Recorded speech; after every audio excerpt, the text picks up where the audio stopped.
Have you ever met someone who just doesn't seem to fit in? They think too deeply. They notice too much. And sometimes, their habits seem a little odd. They're the ones who are quiet in a loud room, the ones who seem to be a step behind or a world away. But what if those weird behaviors aren't flaws at all? What if they're clues, quiet fingerprints of a mind that works on another level? We tend to imagine intelligence as something polished and impressive, perfect grades, quick answers, a huge vocabulary. It's the person who always has the right thing to say, the one who shines under the spotlight. But psychologists are discovering that true intelligence rarely looks that way.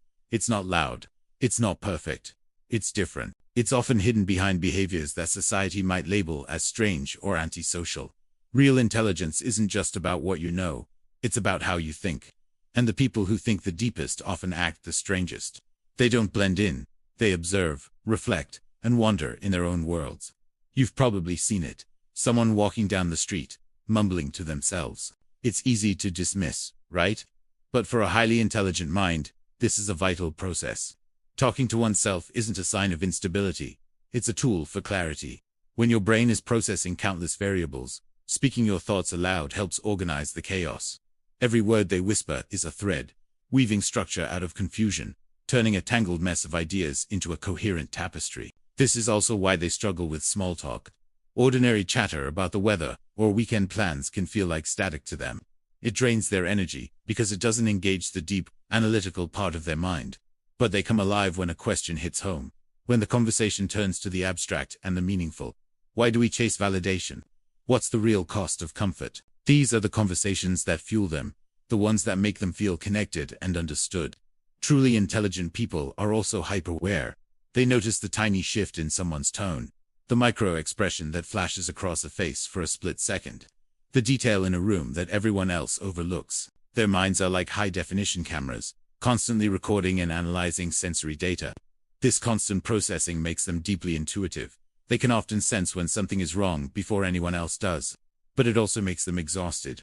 The world can feel overwhelming, a constant barrage of information that their brain feels compelled to process. Where the world sees overthinking, they see preparation. It's not about anxiously worrying over every little thing. It's about running simulations in their mind, exploring every possible outcome of a decision before they make it. They consider the second, third, and fourth order consequences of an action, which can make them seem slow or indecisive. But it's not fear that drives them, it's foresight.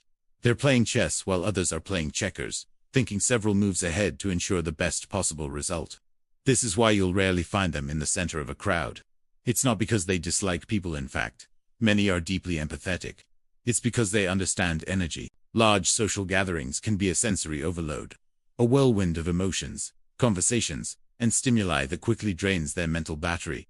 To them, solitude isn't loneliness. It's maintenance. It's the time they need to recharge, to process their thoughts, and to reconnect with their inner world. They also daydream a lot, but it's not an escape from reality. It's an exploration of it. When they stare into nothingness, they're not zoning out. They're zoning in.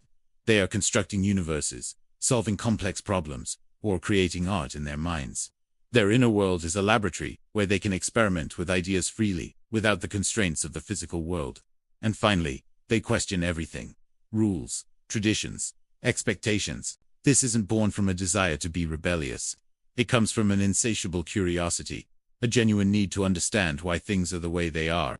They don't accept because how it's always been done, as a valid answer. They need to deconstruct the logic behind a belief, to see if it holds up. They aren't trying to tear things down. They're trying to build a more authentic understanding of the world. So if you're someone who talks to yourself, overthinks everything, craves solitude, and questions the status quo, don't rush to fix it. These aren't quirks you need to outgrow. They are hallmarks of a deeply engaged and powerful mind. You might just be one of the silent gifted. True intelligence isn't loud. It's not glamorous. It's quiet. It's thoughtful.